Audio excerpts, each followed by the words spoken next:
Welcome to Exit Like a Boss.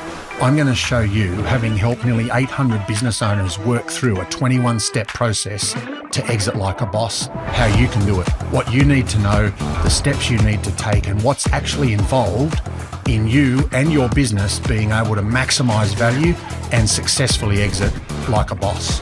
Hope you enjoy it.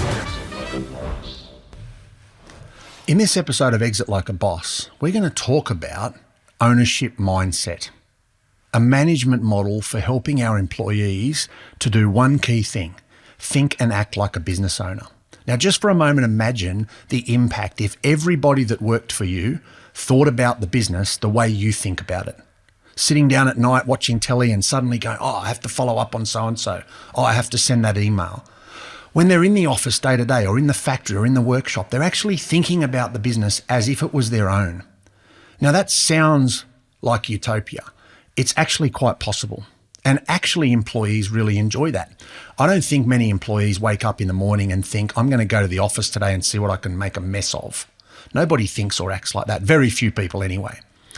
Most employees want to do a good job and they want to work for a company that's successful, and they want to walk away on a Friday afternoon or whenever it is that they finish the week and say, that was a good week. We got X, Y, and Z done. We kicked some goals. We met some targets. We delivered some great products or outcomes for our clients. Most employees think like that. The reality is most employees don't have the correct tools to allow them to think and act like an employer or an owner.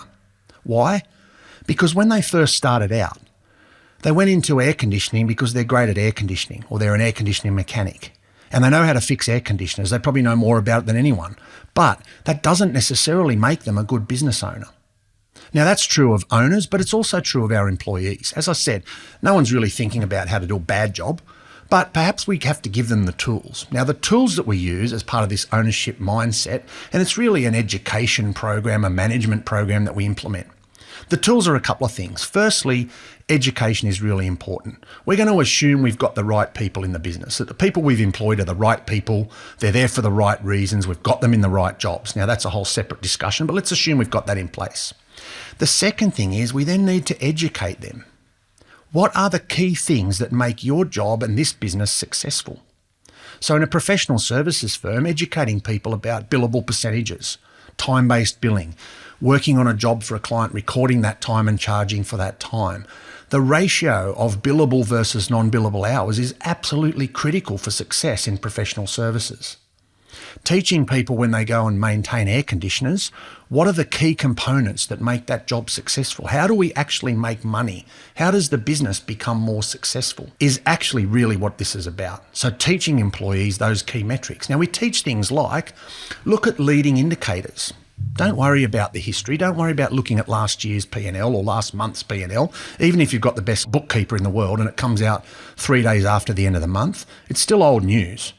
But what we've got to teach employees is, what do you look at to determine how successful the business is going to be going forward? They're called leading indicators. So for example, to use our air conditioning analogy, how many quotes did you do last month will help me determine how much work we're going to have next month. And if you haven't done many, we're probably not going to have enough jobs.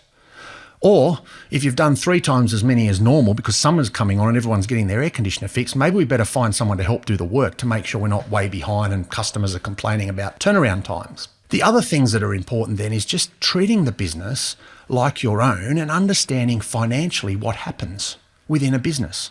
We've done this a lot with clients, and there's a couple of key things that stand out.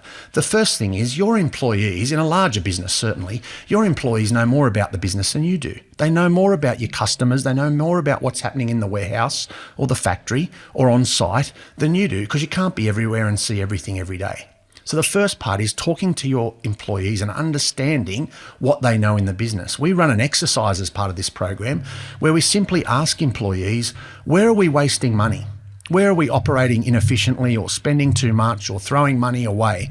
And every time we do it, we get a list of answers. Not 1 or 2, 20, 30, 50 key areas. Some of them very minor and some of them probably hard to fix, but a lot of them obvious and big money and easy to fix. The problem is no one ever asks. So that's the first thing. Using the employees' knowledge about the business, asking them for suggestions, asking them for ideas on how to improve performance or process or a system that we use, or is there a better tool we should be using to do this particular job? Employees love getting involved in that. That's the next thing. The second part then is providing an incentive plan that rewards that behaviour. So many times we see incentive plans that aren't correctly designed. And we'll talk about that a bit more in the next step. But it's important to understand that changing employees' behaviour, there has to be some motivation behind that. Now, hopefully employees are already motivated, they're already there, they're doing a good job, they want to be there, they want to work, they need to make money, and they're not going to turn up to work thinking, as I said, how can I make a mess of something? But perhaps they don't have the right tools. So educating them is the first point. The second point then is rewarding that change in behaviour. If we want employees to go that extra step or do something more or improve the way that our customer service operates or collect our debtors more quickly, there has to be an incentive to do that. We use a whole stack of different incentive plans, and that's part of the ownership mindset model, is to design an incentive plan that will reward employees based on that improvement in performance. If they can improve our debtors collections, or if they can improve our customer service or our sales or whatever the metric might be, then we need to reward them based on that improvement. Finding the right KPIs to measure, leading indicators, as I said, and then matching the incentive plan to that KPI. So if we want an improvement in sales, the incentive has to somehow be matched to sales. But we've got to be careful we're not incentivising the wrong behaviour.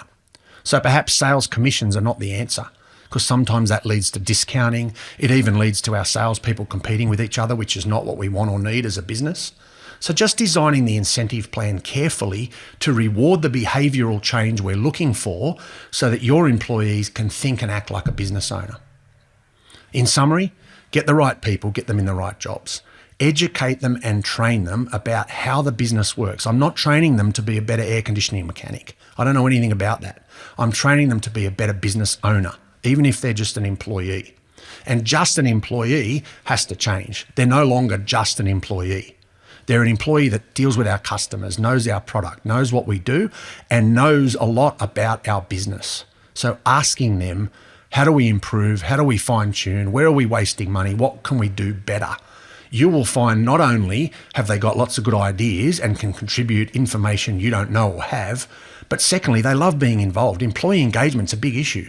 So involving them in that decision making, asking them those questions, getting them on board, helping you improve the business by thinking and acting like a business owner, will not only improve your involvement and reduce the time and effort and blood, sweat and tears you need to put into the business, because now you've got other people helping you.